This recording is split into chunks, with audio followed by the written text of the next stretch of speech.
Харесва ли ти? Да. Сред природа.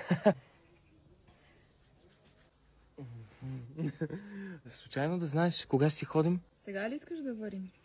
Какво? Да варим? Много смешно, че го казваш сега, точно сега. Този месец реших да бъда веган. Избягам всякакво пържено, така че да, предпочитам да варим. Има някакви бобовлечки, а? На село сме все пак. Да. Тия боболечки опасни ли са за мен? Много е хубаво да видиш след околовръстното какво е. Искаш ли да ти покажа градина? Да. Това е баба. Здравейте. Здрасти, миличък, заповядай, ела насам. Обувките само. Найкове са ми и не мога. Айде, нищо няма да ги нацепаш толкова. Супер, патладжан, всичко, супер, лук, моркови. Всичко ще има, бабе, всичко. Да ходиме тогава. Не бе, чакай, помогни малко да помогни.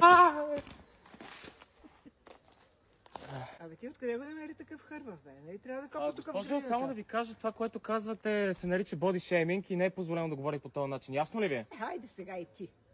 Боди шейбинг. Айде, да.